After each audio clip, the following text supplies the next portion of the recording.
Olá, meus amigos, sejam todos bem-vindos. Está começando mais um estudo da Bíblia. Este é o terceiro vídeo da nossa série sobre o santuário.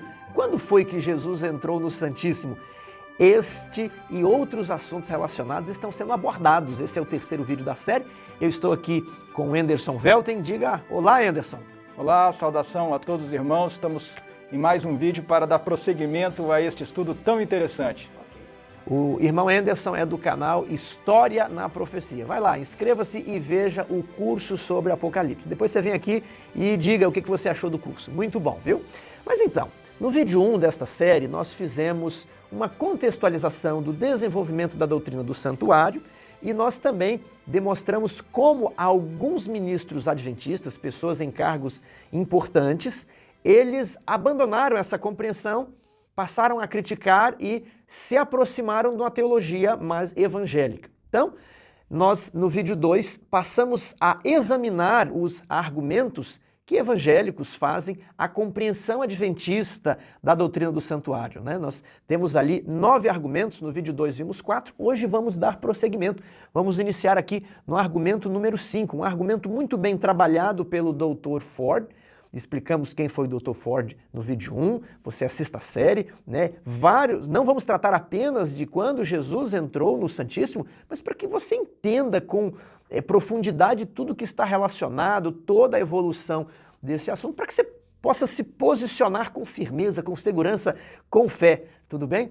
Então, o Dr. Ford, ali em Hebreus 9, ele chama a atenção para os versos 6 e 7, onde existe a expressão primeiro tabernáculo, no verso 6, e no verso 7, segundo, né? Seria segundo tabernáculo. E ele fala que no santuário terrestre, o primeiro compartimento santo era chamado de primeiro tabernáculo, e o segundo compartimento, ele seria chamado de segundo tabernáculo. Nós normalmente utilizamos na igreja, na compreensão adventista, primeiro tabernáculo para se referir ao templo, ao santuário aqui na terra, tudo bem? E segundo tabernáculo, aquele que não foi feito por mãos humanas, aquele que está lá no céu. E ele falou, opa, tem alguma coisa aqui que não está de acordo com a compreensão adventista. Ele começou a discordar da seguinte maneira. O primeiro compartimento, que é chamado de santo, seria uma representação do santuário aqui na terra. Tudo bem? Preste atenção nisso. Primeiro tabernáculo equivaleria ao santo apenas, e seria uma representação do ministério aqui em cerimônias de touros e bodes aqui na terra. Mas o Santíssimo, ele seria um exemplo do santuário celestial. Tudo bem? Então é um pouco diferente do que nós estamos acostumados. O primeiro compartimento seria uma representação do santuário terrestre, e o segundo compartimento do santuário terrestre seria uma representação do santuário celestial. Então, o que acontece? Jesus, quando ele ascendeu ao céu, ele vai oficiar no Santíssimo, porque no céu existe apenas um único compartimento, porque o santuário celestial é representado pelo Santíssimo, né? Não há um santo no céu, porque o santo, ele é a representação do santuário terrestre. É mais ou menos isso. Então, o que ele está dizendo? Que não vai existir Jesus indo para um santo, ficando nesse santo até 1844, e depois passando para um santíssimo. Não, ele vai direto ao santíssimo, porque o santuário terrestre já representava, com o seu segundo compartimento, o santuário celestial. Então, Jesus só pode ir para um lugar mesmo. Isso aqui parece, né, um argumento muito bem elaborado contra a compreensão adventista. Eu fiz um resumo, prestem bastante atenção e, por favor, faça suas considerações ali. Como enfrentar esse ponto? Thiago, eu acho que você resumiu muito bem o argumento de Desmond Ford. Eu acho que dos argumentos de Ford a respeito da carta aos Hebreus, esse argumento é o mais engenhoso, é o mais sagaz, é o mais sofisticado, mais bem elaborado e até mais complicado. É até um pouco difícil de a pessoa entender rapidamente. Porque como o Tiago falou, na nossa compreensão comum, tradicional adventista, o santuário terrestre todo representa o santuário celestial todo. É assim que a gente vê. O santuário da terra representava o santuário celestial. Uma representação simétrica, é um paralelo. Sim. Exatamente. Nós dizemos que o santuário terrestre era uma cópia em miniatura do santuário celestial. Mas, observando a linguagem ali dentro de Hebreus capítulo 9, como o Tiago explicou, Desmond Ford diz, não, mas não é bem assim, não é somente isso, é mais que isso. Você quer que eu leia o texto? Pode ler novamente, Hebreus 9, os versos 6 e 7 primeiramente. Ora, depois de tudo isto, assim preparado, continuamente entram no primeiro tabernáculo os sacerdotes. Ou seja, esse primeiro tabernáculo referência ao santo, onde os sacerdotes, no plural, entravam durante o ano. Mas no segundo, o sumo sacerdote. Então aqui que é a base textual do argumento. Exatamente. Ford observa isso, que Hebreus está chamando o lugar santo de primeiro tabernáculo e o lugar santo dos santos de segundo tabernáculo, para interpretar o verso 8, Hebreus capítulo 9, versículo 8. Leia para a gente, por favor, Tiago. Querendo com isto dar a entender o Espírito Santo que ainda o caminho do santo lugar não se manifestou, enquanto o primeiro tabernáculo continua erguido. Então, o Desmond Ford pega esse verso e diz, olha, o Espírito Santo está querendo dar a entender com esse sistema de sacerdotes entrarem somente no lugar santo, primeiro tabernáculo, e de o sumo sacerdote entrar no lugar santíssimo uma vez por ano, que é o segundo tabernáculo. O Espírito Santo está querendo dar a entender com isso que o caminho do santuário, aqui na Almeida Revista e Atualizada aparece no santo lugar, mas a palavra é a mesma que ocorre em outras vezes na carta aos Hebreus para santuário. Então, dando a entender, o Espírito Santo com isso, com essa organização do santuário terrestre, com esse sistema, ele estava dando a entender que o caminho para o santuário celestial não se manifestou. Agora, o ponto é esse. Enquanto o primeiro tabernáculo continua erguido. Aí Ford diz, mas o que é o primeiro tabernáculo? Ele diz com base em Hebreus 9, verso 6, que o Tiago leu. O primeiro tabernáculo é o lugar santo. É o primeiro compartimento. É o primeiro compartimento, ou seja, o caminho para o santuário celestial, esse é o raciocínio de Ford, não é o nosso raciocínio. E o que é o santuário celestial? É o segundo compartimento. Isso! É o segundo compartimento, só tem santíssimo. Então, o caminho para o santuário celestial, que não tem divisão de compartimentos, não tem duas divisões, não tem uma separação no pensamento de Ford.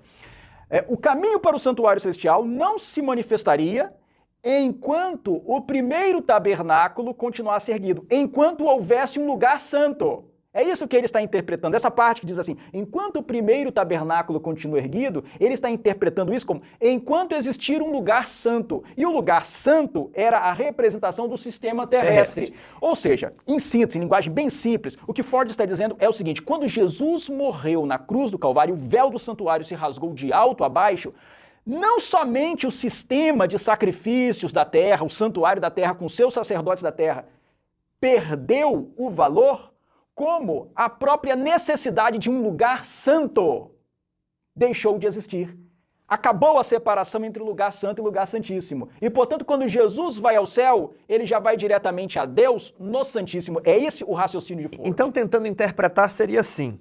Naquela época da lei, na época dos bodes e carneiros, nós não tínhamos acesso a Deus, né? Havia um véu que separava a humanidade de Deus, o homem estava separado.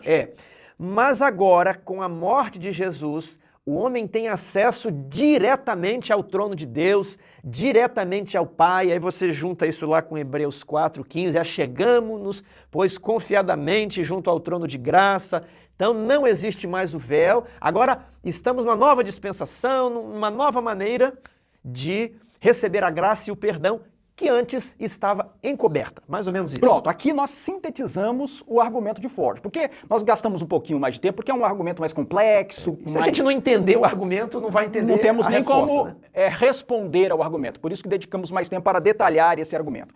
Bem, em primeiro lugar, vou repetir, esse é um argumento bem engenhoso, bem elaborado, sofisticado, e que pode talvez gerar uma atração sobre algumas mentes. Mas a questão é, será que esse argumento é realmente invencível? Ele é invencível? Ele é sólido o suficiente para nós chegarmos à conclusão de que não existe lugar santo no santuário celestial? Bem, parte dessa resposta nós ainda vamos apresentar mais para frente, aqui nesta série de estudos no canal. Mas eu já pretendo discutir com o Tiago alguns detalhes aqui no texto de Hebreus capítulo 9, que nos permite avaliar a interpretação do Dr. Desmond Ford para Hebreus capítulo 9, versículo 8. Bem, em primeiro lugar, Tiago, eu observo o seguinte: não há uma necessidade absoluta de nós interpretarmos em Hebreus capítulo 9, versículo 8, a expressão primeiro tabernáculo como sendo o lugar santo. E por que não? Por algumas razões. A primeira razão é que quando nós vamos para Hebreus capítulo 9... Só um momento então, mas no verso 6, primeiro tabernáculo é lugar santo. Sim. Agora você está dizendo que no verso 8 pode não ser lugar santo. Pode não ser lugar santo. Então a primeira razão que eu tenho para apresentar, para mostrar que não necessariamente em Hebreus capítulo 9, versículo 8, primeiro tabernáculo significa lugar santo, é o texto de Hebreus capítulo 9, versículo 1. Você poderia ler para nós? Ora, a primeira aliança também tinha preceitos de serviço sagrado e o seu santuário terrestre. Então esse texto, Tiago, está dizendo que a primeira aliança também tinha um santuário terrestre.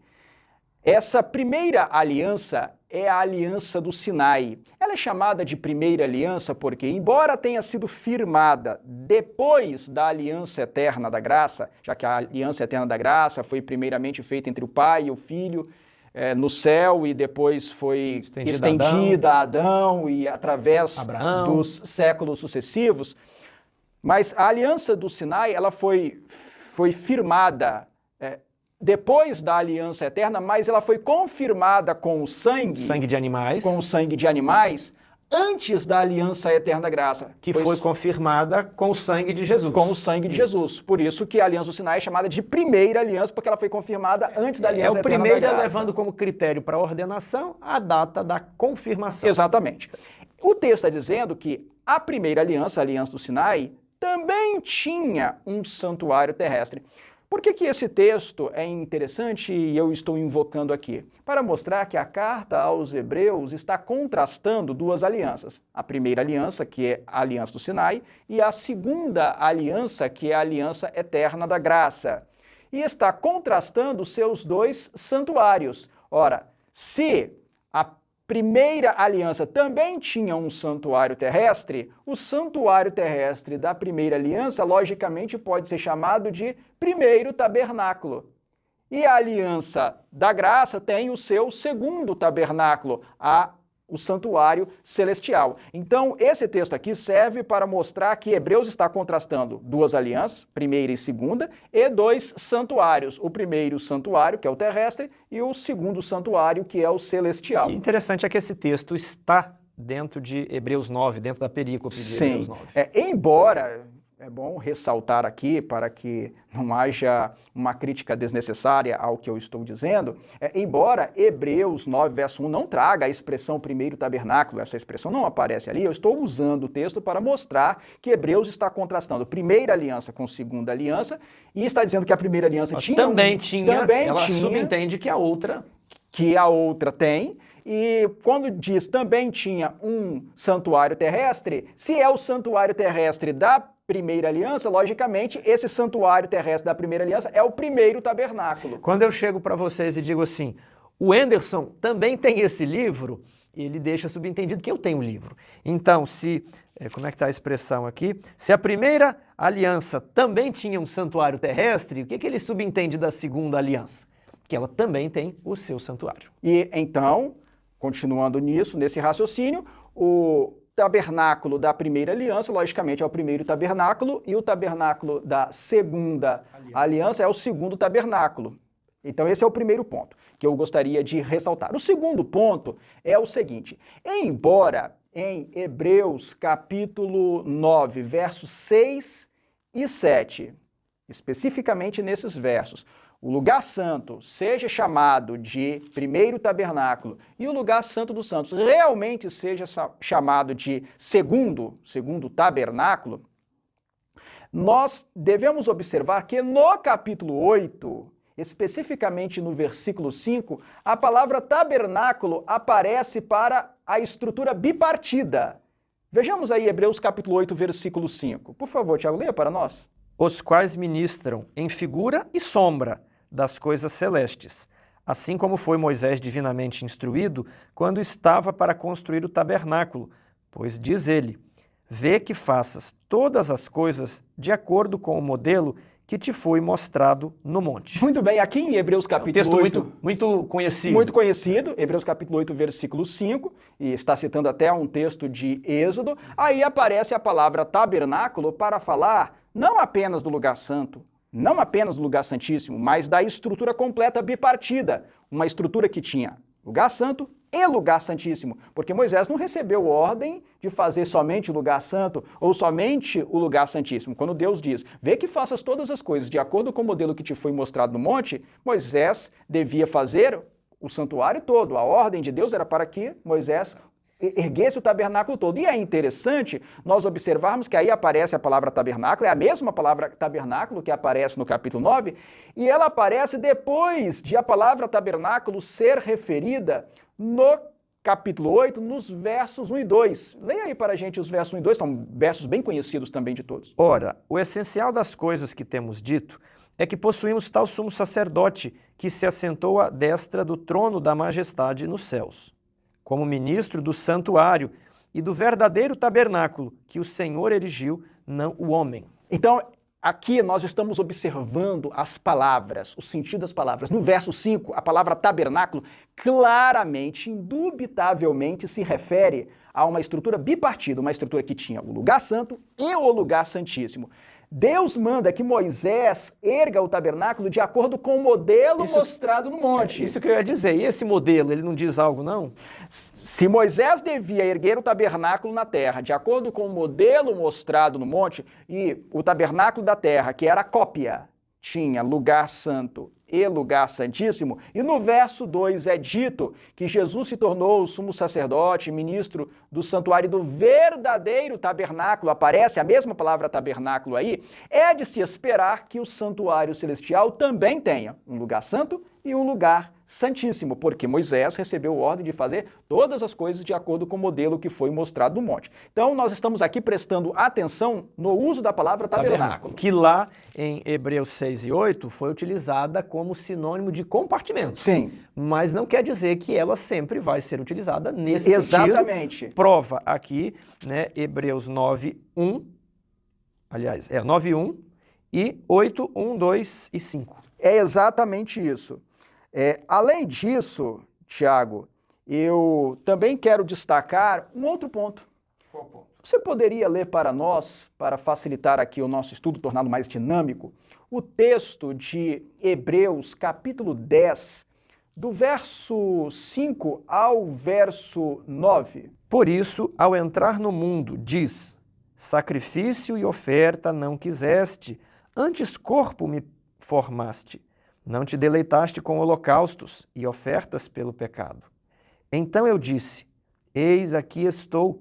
No rolo do livro está escrito a meu respeito, para fazer, ó Deus, a tua vontade. Depois de dizer, como acima, sacrifícios e ofertas não quisestes, nem holocaustos e oblações pelo pecado, nem com isto te deleitaste. Coisas que se oferecem segundo a lei. Então acrescentou: eis, aqui estou para fazer, ó Deus, a tua vontade. Remove o primeiro, para estabelecer o segundo. Muito bem. O texto diz, remove o primeiro para estabelecer o segundo. Nesse texto de Hebreus, no capítulo 10, fica claro que quando ele fala de primeiro, ele está falando do primeiro sistema. O sistema do Antigo Testamento, com os seus rituais, com os seus sacrifícios, com o seu sacerdócio, com o santuário terrestre todo. Esse era o sistema que deveria passar. Isso era que deveria ser removido, esse primeiro sistema, esse primeiro tabernáculo. E quando ele diz, estabelece o segundo, estabeleça agora o segundo sistema. Em vez de sangue de animais, o sangue de Jesus. Em vez de sacerdotes humanos, descendentes de Arão, da tribo de Levi, sacerdotes mortais, um sacerdote que é Deus e é homem ao mesmo tempo, é eterno, é imortal, não pecou, não caiu em pecado e sequer era da tribo de Levi, porque o nosso Senhor Jesus, segundo a carne, era da tribo de Judá.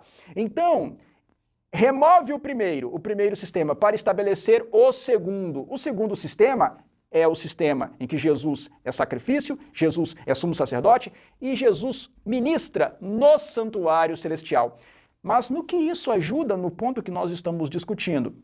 O que eu estou querendo ressaltar é que na carta aos Hebreus, a ênfase, a verdadeira ênfase, é o contraste entre o sistema do Antigo Testamento e o sistema do Novo Testamento. O sistema da Antiga Aliança, o sistema da Nova Aliança. O sistema do santuário terrestre e o sistema do santuário celestial. Dentro desse contraste, é perfeitamente compreensível nós entendermos primeiro o tabernáculo como sendo uma referência ao santuário terrestre todo. E segundo o tabernáculo, como sendo uma referência ao santuário celestial todo. De tal forma que, em Hebreus 9:8, nós podemos entender que Hebreus está dizendo que o Espírito Santo queria dar a entender com isso, com o funcionamento do santuário terrestre, que o caminho do santuário celestial não tinha se manifestado enquanto o santuário terrestre funcionasse validamente, enquanto os sacerdotes estivessem atuando de maneira válida. Mas quando Jesus morre na cruz do Calvário e o véu do santuário se rasga de alto a baixo, remove-se o primeiro sistema perde a validade para se estabelecer o segundo. O segundo é o santuário celestial, é o santuário em que Cristo ministra. Então veja aqui, eu vou pontuar o argumento do Ford. O santuário se rasgou e ele vai inutilizar apenas o santo, né? Mas o véu se rasgando pode muito bem, de acordo aqui, remove o primeiro e estabelece o segundo, inutilizar todo o santuário, o primeiro e o segundo compartimento. Então é o primeiro sistema que se torna obsoleto, antiquado, utilizando aqui a linguagem de Hebreus 8:13, e você tem agora o segundo sistema. Mas, Tiago, eu acho importante destacar o seguinte: os que seguem o pensamento de Ford e os evangélicos que se opõem à doutrina do santuário tal como compreendida pelos adventistas do sétimo dia, poderão ainda dizer, mas Tiago, mas Anderson, tudo que vocês falaram, tudo que vocês acabaram de dizer, é algo com o que Ford e nós, os evangélicos, concordamos. Com essa parte aí, com isso que vocês acabaram de dizer, nós concordamos. E Ford, se estivesse vivo, estivesse aqui conosco, ele poderia dizer, olha, eu concordo com tudo isso, apenas eu estou acrescentando que isso que vocês acabaram de dizer era representado pela partição do santuário terrestre. Ele diria isso.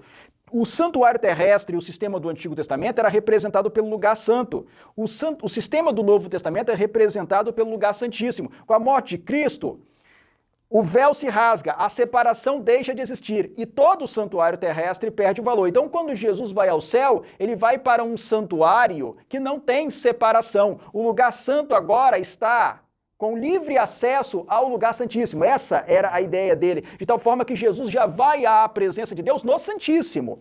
Bem, eu tenho que dizer neste momento do nosso vídeo, e até aqui, somente até aqui, que realmente, se nós nos determos nesses textos, apenas nesses textos, eu poderia dizer que haveria um empate. Mas empate em que sentido? Me entendam bem. A verdade é sempre uma só, não podem existir duas verdades. Eu estou dizendo que apenas com esses textos existem duas possibilidades interpretativas. Existe uma possibilidade interpretativa de entender que Hebreus 9:8 está dizendo simplesmente que o caminho do santuário celestial não se manifestou enquanto o santuário da terra ainda estava funcionando validamente, que é a nossa proposta tradicional adventista, ou que aparece também no comentário bíblico adventista do sétimo dia, ou a proposta de Desmond Ford, que Hebreus 9:8 está querendo dizer que o caminho do santuário celestial sem separação não se manifestaria enquanto existisse um santuário terrestre com separação, em que o santuário terrestre era representado pelo lugar santo e o santuário celestial pelo lugar santíssimo. Então, existiriam aqui duas propostas possíveis, duas possibilidades interpretativas. E quem vai desempatar? Ford? Eu? Tiago? Não. As Escrituras têm que desempatar, no sentido de que as Escrituras devem eliminar esse impasse. E como que as Escrituras eliminam esse impasse?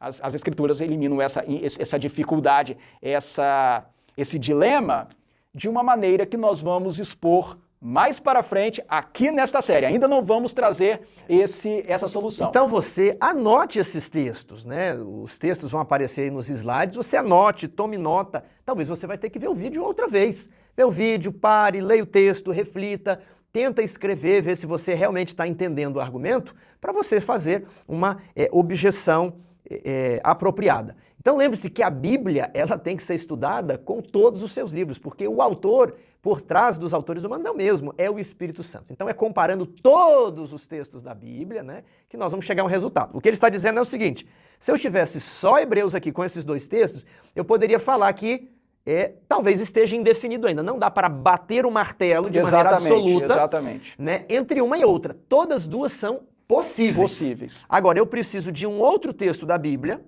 que vai me dar certeza de que uma dessas está correta e outra está errada. Continue vendo os vídeos, viu? Exatamente. Agora, vamos para o próximo ponto, argumento 6. Ponto 6º lida com Hebreus 9:12, diz assim: não por meio de sangue de bodes e de bezerros, mas pelo seu próprio sangue, entrou no Santo dos Santos, uma vez por todas, tendo obtido eterna redenção. E muitas vezes, esse aqui é um dos mais famosos. Você está na internet, as pessoas, você diz que Jesus só passou para o Santo dos Santos em 1844, e a pessoa já cita esse texto. E aí, como é que a gente trabalha esse argumento? Tiago, aqui nós temos uma questão que envolve tradução da Bíblia. Bem, alguns dos nossos irmãos adventistas eliminam a dificuldade recorrendo a outras traduções, como a Almeida Revista e Corrigida, como a Corrigida Fiel, a King James Version, que agora está traduzida para o português, que trazem traduções como Santo Lugar ou Santuário. Mas apenas usar outras traduções não é suficiente, porque também os que usam a Almeida Revista e Atualizada poderão lançar mão de outras traduções que trazem a guerra de traduções. Lugar Santíssimo. A minha está certa. Lugar Santo Não, é a minha que está certa. Então, nós precisamos nos aprofundar um pouquinho mais para entender o que está acontecendo aqui. E aí, Tiago, é necessário nós recorrermos ao texto grego das Escrituras. Eu sei que talvez alguns que acompanham o canal neste momento fiquem um pouco chateados, mas aí você vai recorrer ao grego, eu não sei grego, eu não sei ler o grego, mas é uma necessidade. O texto do Novo Testamento foi escrito em grego. É o texto inspirado, foi produzido em grego. Então, por mais que haja essa dificuldade, que a maioria das pessoas não sabe ler o grego, nós não temos como escapar. Explicar, porque... Isso.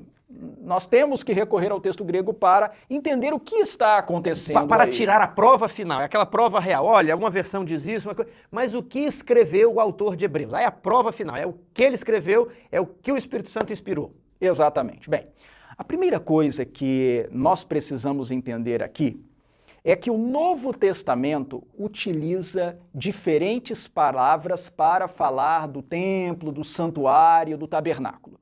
E eu quero listar essas palavras aqui para que os que estão acompanhando esta série de estudos possam ter o conhecimento de que palavras são essas, quais são as palavras que os autores do Novo Testamento usam para falar do templo, do santuário, do tabernáculo.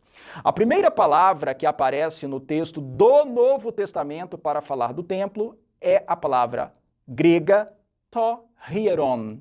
Torhieron é a palavra comumente usada em o Novo Testamento para falar do templo. O templo todo, a estrutura toda do templo. Nós precisamos nos lembrar de que no Antigo Testamento, no período do Antigo Testamento, houve um primeiro momento em que o templo, o santuário de Deus era uma tenda, era um tabernáculo, mas depois essa tenda foi abandonada, foi substituída por um edifício, por um prédio de pedras na cidade de Jerusalém. E houve o primeiro templo de Jerusalém, que foi erguido por Salomão, pelo rei Salomão. Esse templo existiu aí por cerca de 400 a 500 anos, mais ou menos. E esse templo, o primeiro templo, foi destruído pelos exércitos da Babilônia. Depois que os judeus voltaram para Jerusalém, após os decretos dos reis persas, foi reerguido o templo de Jerusalém. Houve uma primeira fase em que esse templo foi um templo modesto, o templo de Zorobabel, mas depois esse templo... Herodes incrementou ali um pouco. Ele reformou todo o templo. Enorme obra. Ele ampliou, fez uma estrutura gigantesca. Esse templo, reerguido desde Zorobabel e reformado com Herodes, é chamado na historiografia de Segundo Templo. Bem, o templo era uma estrutura grande. Era uma estrutura que envolvia o santuário com o Santo, o Santíssimo, envolvia o átrio interno, envolvia o átrio externo e várias salas de tesouraria, salas de aula, sala do sinédrio. Era uma estrutura grande, muito grande. Não era só o prédio ali de Santo e Santíssimo, não era somente isso, era uma estrutura grande. Bem, quando a Bíblia se refere a essa... Só para dar um parâmetro aqui para as pessoas, utilizam o tamanho aproximado de 140 mil metros quadrados ali. Uns até puxam para 144 mil metros quadrados, para ficar assim, parecido ali com o número do Apocalipse, mas é ali entre 140 mil e entre 150 mil metros quadrados a plataforma da esplanada do templo. E essa grande estrutura que estava na cidade de Jerusalém, que envolvia o edifício principal com o Santo e o Santíssimo, mas também abrangia os átrios, o átrio interior, o átrio exterior, e todos os edifícios anexos com o salão do sinédrio, as salas de aula e outros ambientes, mas esse grande prédio, essa grande estrutura é designada pelos autores do Novo Testamento pela palavra Hieron, Hieron, é o artigo, Hieron é templo, então o templo de Jerusalém. Mas essa expressão, ou essa palavra, Hieron, ou Hieron, não é relevante para o estudo que nós estamos fazendo da carta aos Hebreus, porque é uma palavra que é usada em outras partes do Novo Testamento. Então não é uma palavra relevante para o nosso estudo. Aqui eu só a apresentei para que os que estão acompanhando este estudo possam saber que a palavra Hieron, ou Hieron, é uma palavra que é usada pelos autores do Novo Testamento para se referir ao Templo de Jerusalém. Uma outra palavra que ocorre no Novo Testamento, nesse contexto aí de templo, santuário, tabernáculo, é a palavra naos, naos. Naos é uma expressão que aparece muito em Apocalipse. A palavra naos aparece muito em Apocalipse, mas aparece também em outras partes do Novo Testamento e geralmente designa o prédio principal, ou seja, o santuário propriamente dito.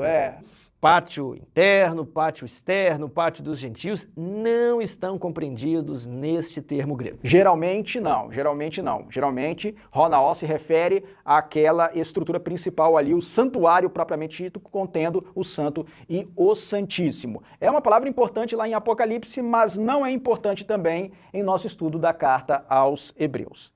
Outra palavra que aparece em o Novo Testamento e que é relevante é a palavra re-esquené. Re-esquené, no caso a palavra é esquené, re é o artigo. Re-esquené quer dizer o tabernáculo. Tenda. A tenda, o tabernáculo, a tenda. E é uma expressão que aparece na carta aos Hebreus, aparece em outras partes do Novo Testamento, aparece também em Apocalipse, e designa o tabernáculo, aquela tenda do deserto, que também ainda foi usada lá em Canaã, ficou em Siló durante um bom tempo, e que era uma estrutura bipartida com lugar santo e lugar santíssimo.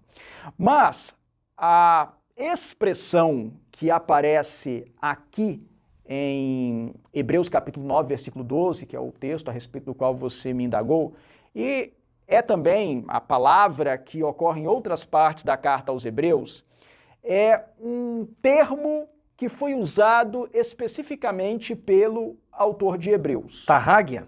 Tarrágia. A palavra grega usada na carta aos Hebreus é hagion, ou to-hagion, no singular, e hagia, ou tarrágia, no plural.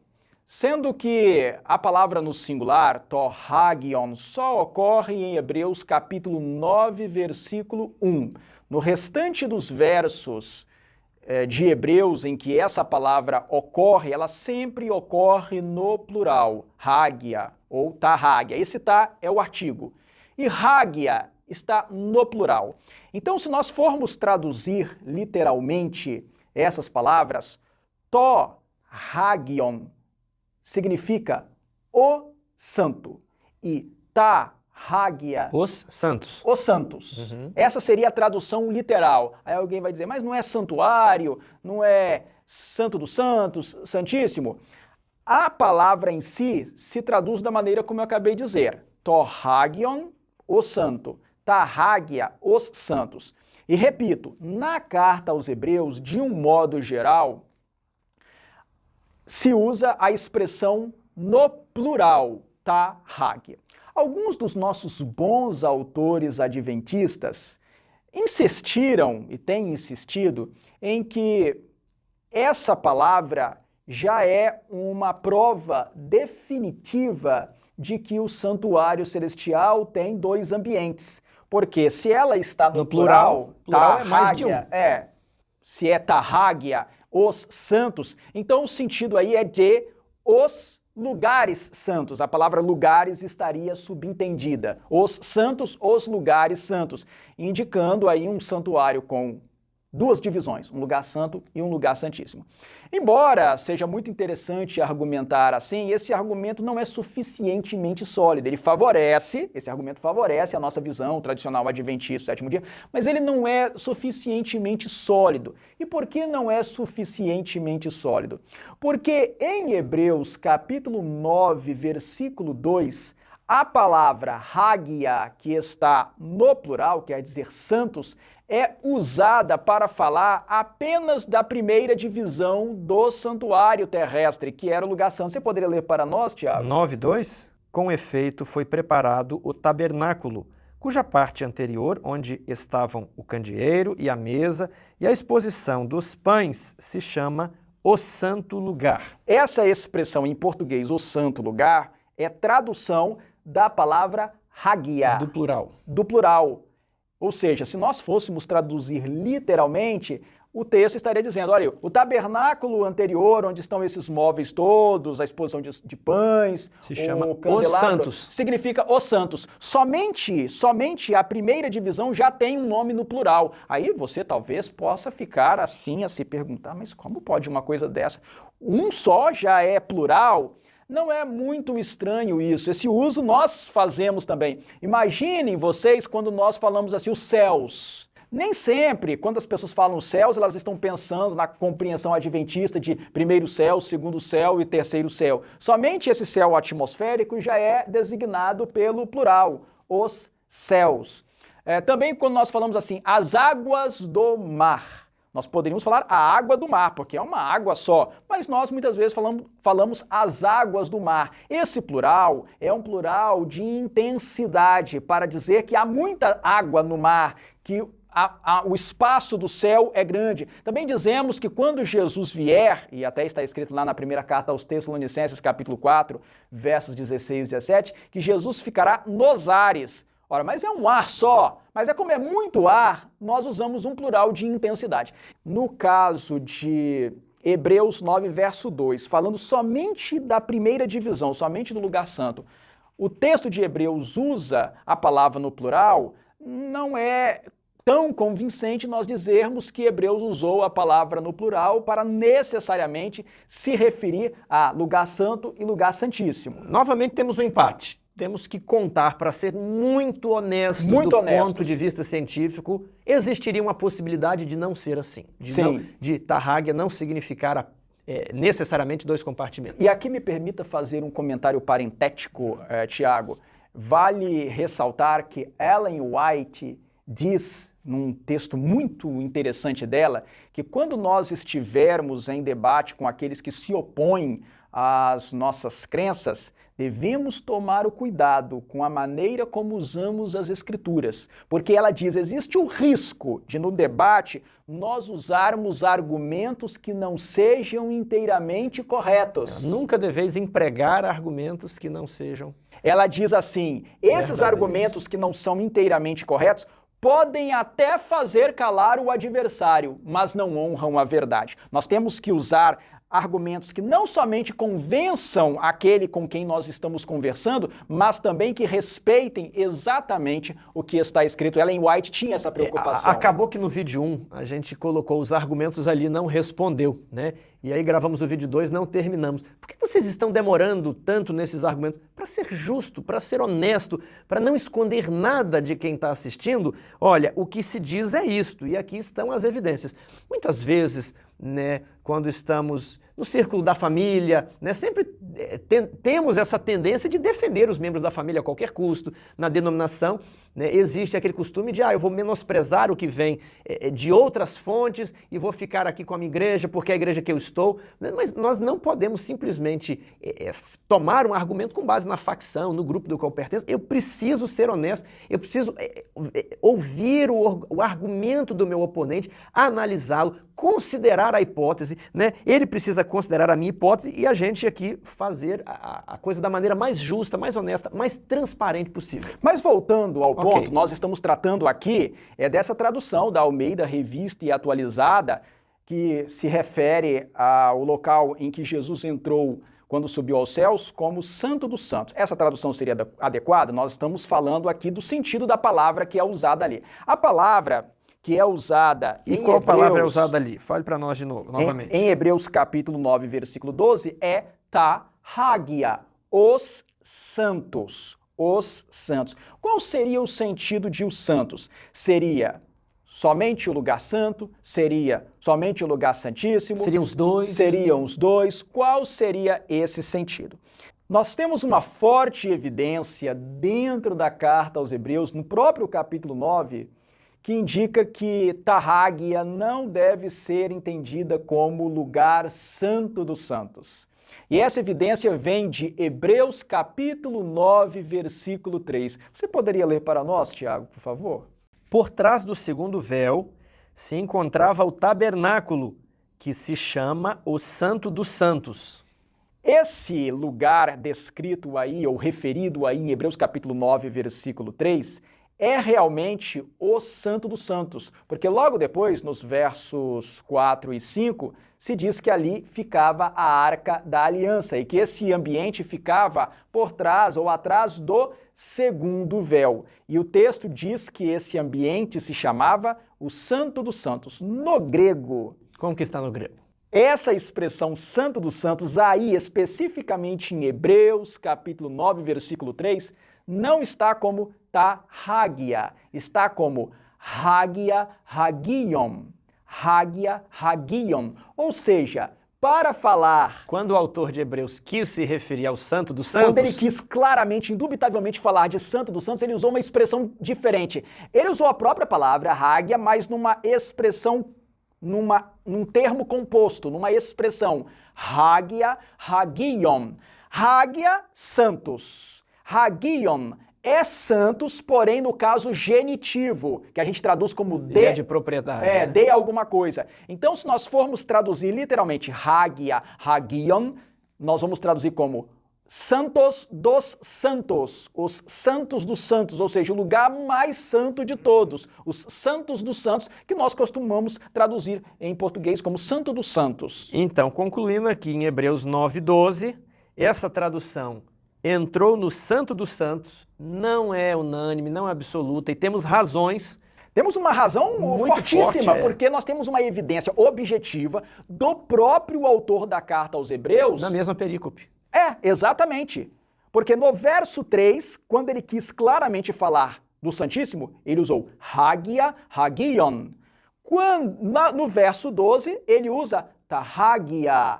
Como é que um tradutor pega hagia, hagion e traduz como Santo dos Santos, e pega hagia e também traduz como Santo dos Santos? Ele está traduzindo... A teologia está influenciando o tradutor. Sim, exatamente. quando algumas Bíblias trazem em Hebreus 9, verso 12, a tradução Santo dos Santos, não é porque o grego esteja dizendo Santo dos Santos, é porque o tradutor entende que Jesus foi ao Santo dos Santos. Ele tem que fazer Jesus entrar no Santíssimo. E aí ele prefere verter Hagia ou Tarrágia como Santo dos Santos. Mas isso não tem amparo no texto grego. Mas qual seria a melhor tradução? Em Hebreus, a expressão Tarrágia, ou no genitivo plural, Tom Hagion, significa apenas santuário. É o santuário, genericamente falando, sem especificar lugar santo, sem especificar lugar santíssimo, é o santuário de maneira genérica, envolvendo tudo o que havia dentro dele. Então nós podemos dizer que Jesus entrou no santuário celestial, não necessariamente no lugar santíssimo, mas no santuário celestial. E ainda sobre isso, Tiago, eu gostaria de comentar algo mais. É porque alguns teólogos não adventistas que se opõem à doutrina adventista, à interpretação adventista, dirão, mas o que você falou aí não convence muito, porque em Hebreus, capítulo 9, versículo 25, ocorre a expressão Tarrágia para uma situação que claramente se refere à entrada no Santíssimo. Você poderia ler para nós? 9:25. Nem ainda para se oferecer a si mesmo, muitas vezes, como sumo sacerdote, cada ano entra no Santo dos Santos, com sangue alheio. Aí em Hebreus capítulo 9, versículo 25, aparece também a mesma expressão, Tarrágia. Não Hagia, Hagion, lá do verso 3. Aparece apenas Tarrágia. Todavia, o verso 25 faz referência à entrada do sumo sacerdote todos os anos. Bem, fala de todos os anos. Nós sabemos que todos os anos o sumo sacerdote... Sumo. Sumo, ele tem um ofício especial. E fala, mas o principal aí é que se diz todos os anos. Bem, nós sabemos que o que o sumo sacerdote fazia de diferente todos os anos era entrar realmente no lugar santíssimo, o lugar mais interno do santuário para purificar o santuário.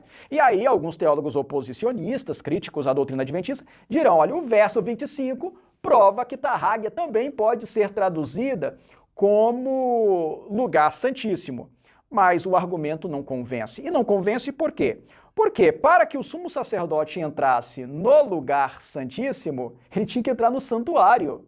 Isso não exige que eu traduza Tarrágia como lugar santíssimo. O sumo sacerdote não tinha como entrar no santíssimo sem passar pelo santo. E não somente isso. Se vocês lerem Levítico capítulo 16, vocês verão que a purificação do santuário... Não era só do santíssimo. Não, envolvia atividades do sumo sacerdote no santo e no santíssimo. Ele tinha que purificar o santuário todo.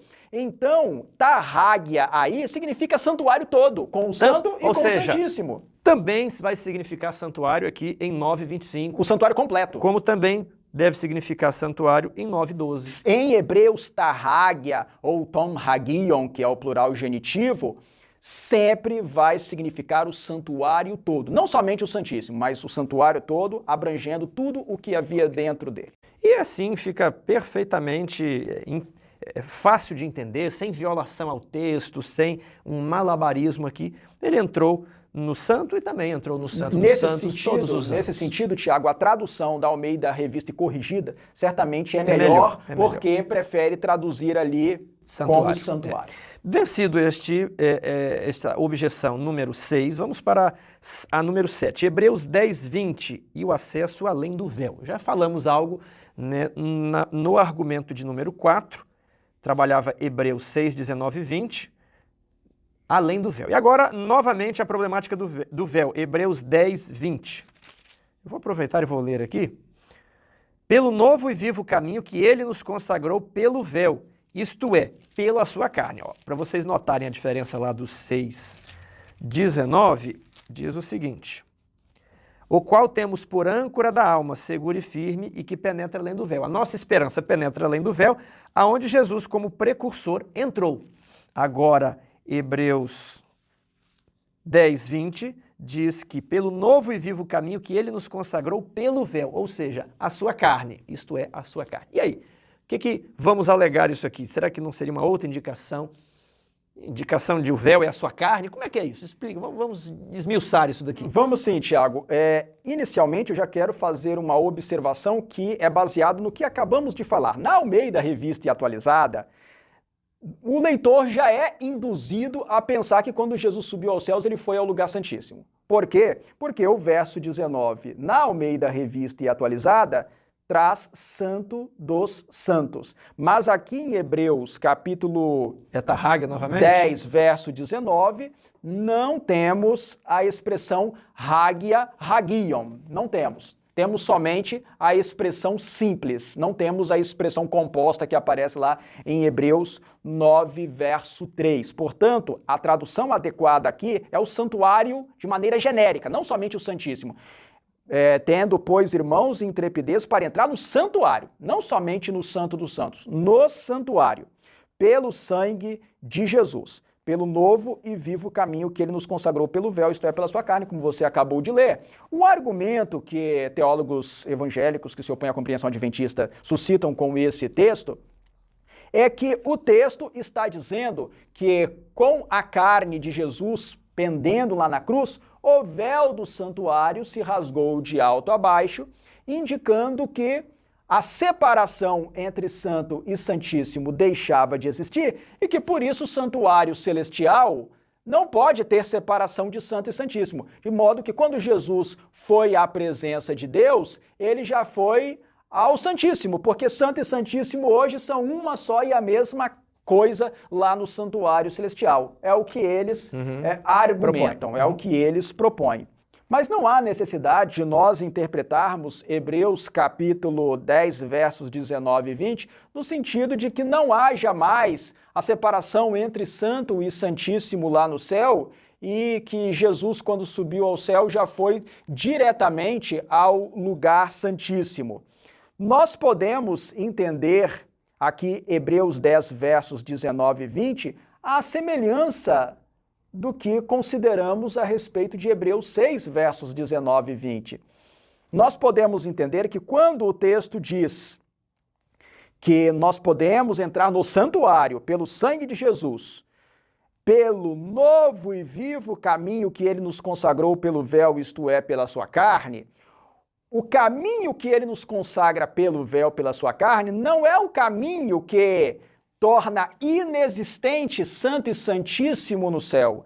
É o caminho que faz o sistema da terra perder o valor, o sistema terrestre de sacrifícios, com os animais, com o sacerdócio terrestre, aquele santuário terrestre perder o valor, e então entrar em funcionamento, entrar em operação o santuário celestial em que Jesus vai ministrar por nós. Aqui na terra, as pessoas tinham que se aproximar de Deus de maneira limitada, elas não podiam entrar no santuário. As pessoas não podiam entrar no santuário. É interessante isso, porque nós estamos tão acostumados hoje em dia, né, com o culto em que nós entramos na igreja, mas a igreja, ela é um desenvolvimento da sinagoga judaica. No templo mesmo de Jerusalém, e antes disso... Só os sacerdotes. Antes disso, no tabernáculo, só os sacerdotes entravam no santuário. As pessoas ficavam onde? No pátio? No pátio, os adoradores ficavam no pátio. E os gentios ainda em um pátio separado. Depois do muro de separação, lá no átrio exterior. Então, era um acesso limitado a Deus que o santuário do Antigo Testamento proporcionava. As pessoas ficavam no pátio. Mas no santuário celestial, nós somos chamados a entrar no santuário celestial pela fé. Claro que nós não vamos hoje pessoalmente, fisicamente ao santuário celestial. Nós somos chamados a entrar no santuário celestial, não precisamos da mediação dos sacerdotes levíticos, nós somos chamados a entrar diretamente ao santuário celestial por meio de Jesus, porque Jesus não era descendente de Arão, ele não era da tribo de Levi, Jesus era da tribo de Judá. Ele é um irmão nosso, um irmão, podemos hoje, nós da nossa geração, podemos dizer que ele é um irmão mais velho nosso. É a expressão que Hebreus capítulo 2 utiliza. Exato. E ele, como nosso irmão, ele entrou no santuário como nosso precursor. E quando E quando nós formos levados para o céu por ocasião da volta de Jesus, nós vamos poder entrar no santuário, nós não vamos precisar ficar no pátio, porque Apocalipse capítulo 7, versículo 15 diz isso. Você poderia ler para nós?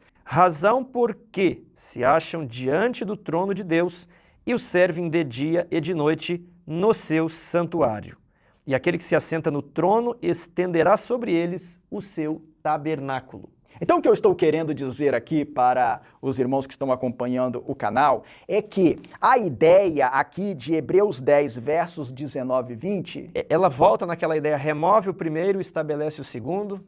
Volta a essa ideia e ela amplifica essa ideia no sentido de que no santuário terrestre os adoradores ficavam somente no pátio, quem entrava no santuário eram os sacerdotes, quem entrava no Santíssimo era apenas o sumo sacerdote, mas nós não. Hoje, Jesus, que é o nosso irmão mais velho, que não era da tribo de Levi, que não era descendente de Arão, que se estivesse na terra, como diz a carta aos Hebreus, nem sacerdote seria, ele vai ao santuário, ele entra no santuário como nosso precursor. Ele entra no santuário como nosso precursor. E quando ele vier nos buscar e nos levar para o céu, ele vai nos introduzir no santuário. Nós vamos entrar no santuário durante os 1000 anos. Durante os 1000 anos nós vamos entrar no santuário. De tal forma que na nova ordem, nós podemos ter acesso ao santuário. Jesus é apenas o nosso precursor. Ou seja, não precisamos interpretar daqui que no céu, que o santuário celestial não tenha santo e não tenha santíssimo, que não tenha dois ambientes. O sentido aqui pode muito bem ser outro, apenas de que antes os adoradores não entravam no santuário,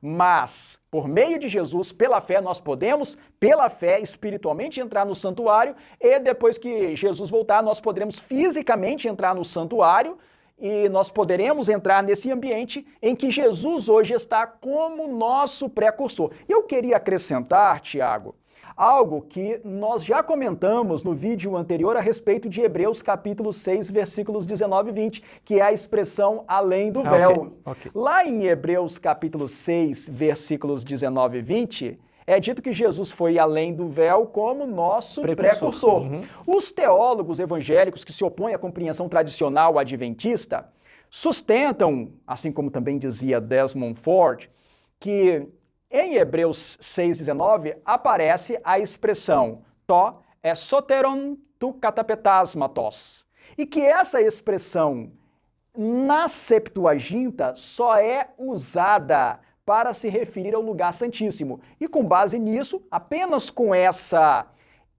semelhança na expressão grega, eles já concluem que, então, necessariamente, Jesus, quando subiu aos céus, entrou no lugar santíssimo. E no vídeo anterior, eu disse que essa é uma conclusão muito apressada. Precipitada. Muito precipitada, apenas porque o autor de Hebreus usou a mesma expressão grega, além do véu, que na Septuaginta é usada para falar somente do lugar santíssimo, quer dizer que necessariamente Jesus, quando subiu aos céus, entrou no Santíssimo, quer dizer que o autor de Hebreus não poderia ter usado essa expressão para falar do véu que dava a entrada para o lugar santo.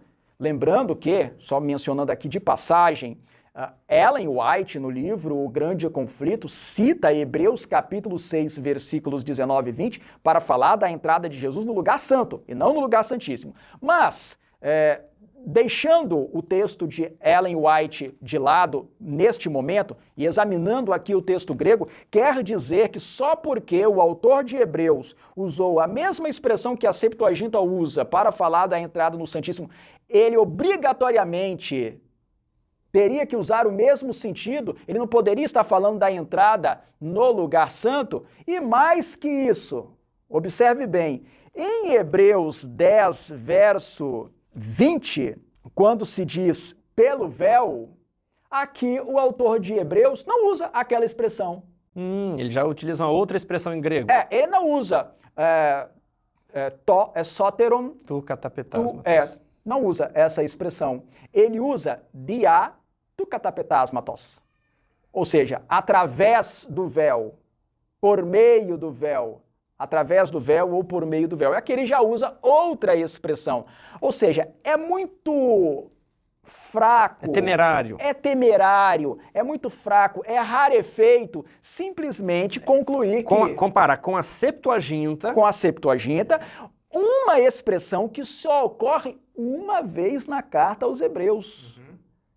No caso do uso dessa expressão, soteron tu katapetasmatos, por exemplo, lá em Levítico capítulo 16, versículo 2, nós até comentamos no vídeo anterior, fica claro que o sentido lá, na Septuaginta, na tradução do grego, para o grego do Antigo Testamento, fica claro que ali a referência é ao lugar santíssimo, porque fala além do véu, diante do propiciatório, que está sobre a Arca da Aliança. Aí nós não temos como chegar a uma conclusão, senão de que o texto está falando realmente do lugar santíssimo. Mas aqui, em Hebreus capítulo 6, versos 19 e 20, em Hebreus capítulo 10, versos 19 e 20, não existe nenhum outro elemento que exija necessariamente concluir que Jesus entrou já diretamente no lugar santíssimo. Também não posso dizer, com base naquilo que nós dissemos há pouco, né, que nós devemos ser honestos e cautelosos, considerar todas as possibilidades, também eu não posso dizer que haja elementos aqui em Hebreus 6 e em Hebreus 10 que impeçam essa conclusão dos evangelhos. É o empate. É o empate. Tanto eu posso entender de um jeito, como eu posso entender de outro, se eu usar somente Hebreus 6, 19 e 20, e se eu usar somente Hebreus 10, 19 e 20. Aqui não há nenhum elemento que me leve a uma conclusão definitiva quanto a de que ambiente o autor bíblico está falando. Lugar santo? Lugar santíssimo? Não há informação suficiente aqui. A Bíblia vai ter que desempatar, vai ter que... Por meio de outro livro. Desempatar essa dúvida. Fique aí inscrito, acompanhando a série. Por meio de uma outra informação das Escrituras. Não pode ser aqui. Aqui as duas possibilidades interpretativas permanecem. Vamos para o ponto 8? Vamos sim. Aqui vai falar de Hebreus 9, 12 e 13, e eu gostaria de já ler o texto. Hebreus 9, 12. Não por meio do sangue de bodes e de bezerros. Aqui vai chamar a atenção para os animais, né? Não por meio do sangue de bodes e bezerros, mas pelo seu próprio sangue.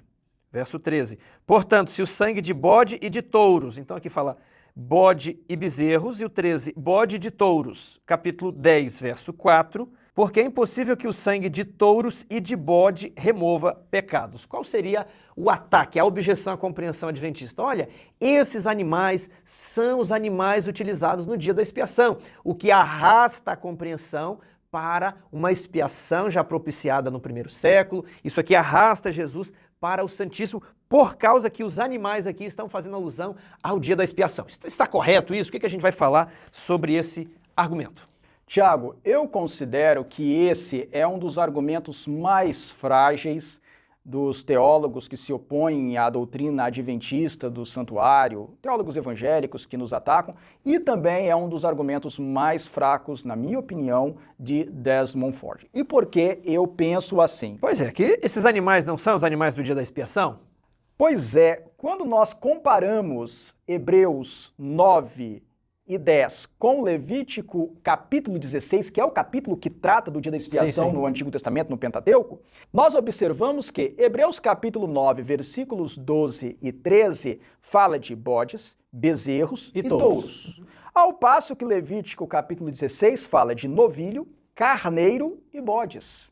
Ou seja, não é uma identificação perfeita e objetiva. Não há essa coincidência de animais, nem na tradução em português, nem no texto da Septuaginta. As palavras gregas usadas para os animais em Hebreus e para os animais usados no dia da expiação, as palavras que são usadas lá em Levítico capítulo 16, são palavras que não são idênticas, não são todas as mesmas palavras. Ele está fazendo uma referência genérica a serviços cerimoniais, a ofertas, o gênero ofertas de animais. Quer dizer, ele está usando a espécie para se referir ao gênero ofertas de animais. Além disso, Tiago, eu gostaria de ressaltar o texto de Hebreus capítulo 9, versículo 12. Você poderia ler esse verso para nós? Não por meio do sangue de bodes e de bezerros, mas pelo seu próprio sangue entrou no Tarrágia, entrou no Santo dos Santos, uma vez por todas, tendo obtido eterna redenção. E agora leia para nós o versículo 19, por favor.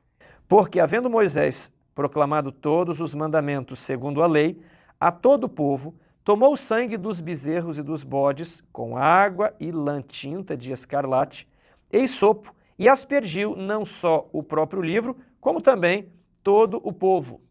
Ou seja, ele está utilizando aqui os mesmos animais, bodes e bezerros, para falar da confirmação da aliança. Da confirmação do concerto. Não é dia da expiação aqui em... Como é que é esse verso que eu li aqui? Verso 19.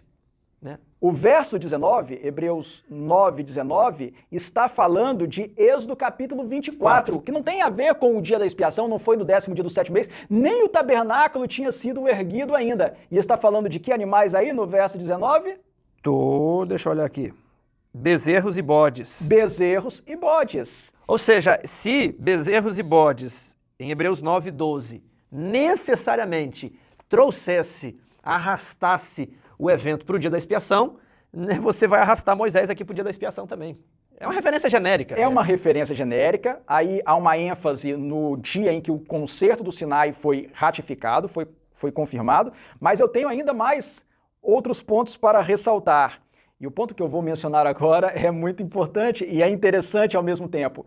Há apenas um caso, Tiago, há apenas um caso no Antigo Testamento em que se fala de uma cerimônia específica envolvendo bodes e bezerros, que é justamente a da inauguração dos serviços do Antigo Santuário israelita, a inauguração do santuário terrestre. Basta nós lermos Levítico capítulo 9, versículos 8 e 15, e nós veremos lá em Levítico 9, versículos 8 e 15, na consagração dos sacerdotes, que foram usados bodes e bezerros.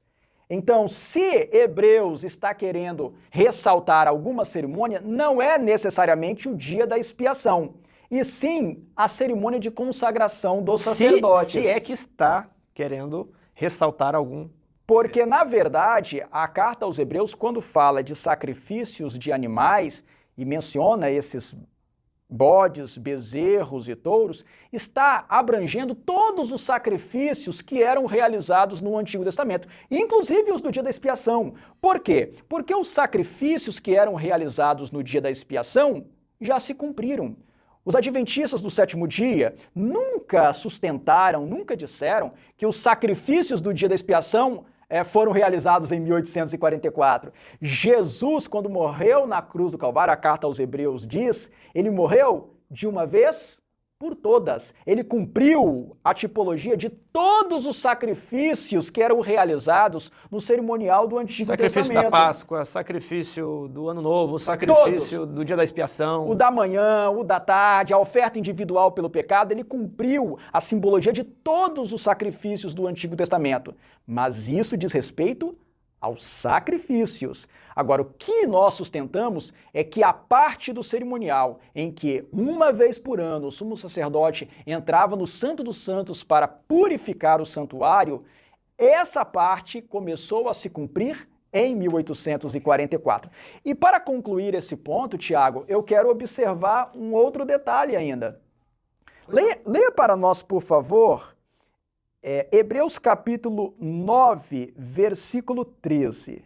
Portanto, se o sangue de bode e de touros e a cinza de uma novilha aspergidas sobre os contaminados os santifica, quanto à purificação da carne. Qual que é o detalhe deste texto? Esse texto, Tiago, menciona a cerimônia da novilha, Sim. Que nada tem a ver com o dia da expiação. A novilha vermelha. Exatamente, o que revela e demonstra que o autor de Hebreus não estava tratando dos sacrifícios do dia da expiação apenas, ou da cerimônia do dia da expiação apenas. Ele falou de sacrifício do dia da expiação, falou de sacrifícios da confirmação do concerto, falou da consagração dos sacerdotes, falou da cerimônia da novilha vermelha. Ele estava falando de todos os sacrifícios do Antigo Testamento para enaltecer o sacrifício todo suficiente de Jesus. Jesus morreu uma vez por todas. De uma vez por todas para cumprir o que era representado por todos os sacrifícios do Antigo Testamento. Portanto, esse argumento de que Hebreus está falando dos sacrifícios do dia da expiação, portanto, Hebreus está com o seu foco no dia da expiação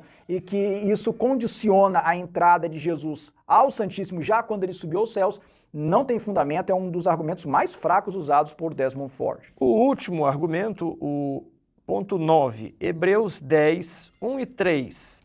refere-se a sacrifícios que se renovam anualmente. Então nós temos as festas anuais, né? O dia da expiação era uma festa anual. Então não seria uma referência ao dia da expiação? Posso ler o texto? Pode ler, por favor. Ora, visto que a lei tem sombra dos bens vindouros, não a imagem real das coisas, nunca jamais pode tornar perfeitos os ofertantes com os mesmos sacrifícios que ano após ano, perpetuamente eles oferecem. Verso 3. Entretanto, nesses sacrifícios, faz-se recordação de pecados todos os anos. Então, qual era o serviço anual? Era o serviço no compartimento santíssimo, no dia da expiação. Logo, concluem os opositores à mensagem adventista que aqui é o dia da expiação. Eu não posso negar que quando Hebreus está falando de sacrifícios que se renovam todos os anos, a ênfase possa ser realmente aos sacrifícios do dia da expiação. Por outro lado, não é verdade que Hebreus só esteja falando do dia da expiação, unicamente dos sacrifícios do dia da expiação. Por que não? Porque nós vemos referências em Hebreus aos sacrifícios que eram realizados diariamente. Vamos ver? Leia para nós, por favor, Hebreus capítulo 7, versículo 27. Que não tem necessidade, como os sumos sacerdotes, de oferecer todos os dias sacrifícios, primeiro por seus próprios pecados, depois pelos do povo, porque fez isto uma vez por todas, quando a si mesmo se ofereceu. E ele está falando de sacrifícios que são feitos? Todos os dias. Todos os dias. Pelos, os sacrifícios diários, as ofertas diárias. Então o texto não está falando apenas do dia da expiação, o texto de Hebreus. E também há outro texto que traz ideia semelhante e que está vinculado à ascensão de Jesus ao céu. Vamos ver Hebreus capítulo 10, versículos 11 e 12. É um texto bem interessante. Ora, todo sacerdote se apresenta dia após dia, né? Não é ano após ano, dia após dia, a exercer o serviço sagrado e a oferecer muitas vezes os mesmos sacrifícios que nunca jamais podem remover pecados. Parece que ele está se referindo à inferioridade do serviço cerimonial, né, do primeiro tabernáculo, que nunca pode, essa expressão se repete lá no 7, nunca podem tornar perfeitos os ofertantes, então remove, né, o primeiro sistema e estabelece o segundo. Jesus, porém, tendo oferecido para sempre um único sacrifício pelos pecados, assentou-se à destra de Deus. A força aqui do detalhe é o sacrifício de Jesus com os sacrifícios diários. Exatamente. Aqui em Hebreus capítulo 10, versículos 11 e 12, o autor de Hebreus não está contrastando apenas o sacrifício de Jesus com os sacrifícios do dia da expiação. Ele está contrastando também com os sacrifícios diários. E está contrastando a obra de Jesus com a obra dos sacerdotes, e não somente do sumo sacerdote. Porque Jesus, ele cumpre não somente a tipologia do sumo sacerdote, mas a tipologia dos sacerdotes. E durante o ano, os sacerdotes entravam no lugar santo, primeira divisão ou primeiro compartimento do santuário terrestre. E no dia da expiação é que o sumo sacerdote entrava no santo dos santos, no santíssimo.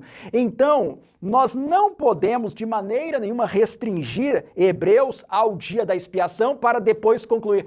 Então se o sumo sacerdote entrava no Santíssimo no dia da expiação, e Hebreus está falando somente do dia da expiação, então quando Jesus subiu aos céus, ele já foi ao Santíssimo. Esse é um raciocínio que perverte, que distorce a lógica do autor da carta aos Hebreus. Então, terminamos aqui fazendo um arremate dos 9 argumentos, das 9 objeções. O que muitas vezes acontece? A pessoa já possui uma certa teologia, ela já possui ideias preconcebidas, ela já possui um modelo no plano da salvação e ela já não é favorável à ideia de um juízo, né?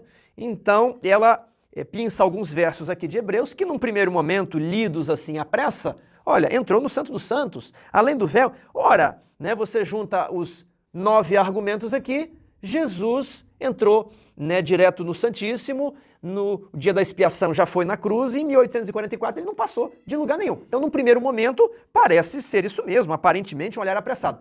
Aí quando você abre o livro de Hebreus e começa a comparar textos, olha, essa conclusão que é feita aqui é uma conclusão apressada? Não necessariamente tem que ser assim, porque esse outro verso contradiz essa lógica aplicada aqui. Então, quando abrimos todo o livro de Hebreus, vemos que não necessariamente esta é a única hipótese interpretativa. Existe outra que também é totalmente possível e tem fundamento. Então temos um empate aqui. Quanto a alguns textos em Hebreus, a ideia fica indefinida, nós não conseguimos, por meio apenas desses textos específicos, chegar a uma conclusão quanto a se Jesus, quando subiu aos céus, foi ao Santo ou foi ao Santíssimo. Nós precisamos de algum outro texto bíblico claro, explícito e objetivo que defina essa questão. E alguns desses textos da carta aos Hebreus permitem uma interpretação ou outra, não definem o assunto. Então preste bastante atenção nisso, meu irmão. Isso aqui é metodologia, temos que ser honestos metodologicamente. Agora, no próximo vídeo desta série, nós vamos desempatar aqui esse conflito, essa tensão. E nós vamos lá para o livro de Apocalipse, um texto inspirado, texto do apóstolo João, e vamos estudar a estrutura do santuário no livro do Apocalipse. Por favor, não perca o próximo vídeo dessa série, é um dos mais importantes. O que mais podemos dizer? Eu acho que o estudo está muito interessante, está empolgante, é um estudo muito aprofundado, porque nós observamos vários detalhes e devemos fazer assim mesmo. Vamos agora continuar, vamos agora para o Apocalipse. Nos próximos vídeos nós vamos responder onde Jesus entrou, ou quando Jesus entrou no Santíssimo. Que Deus os abençoe.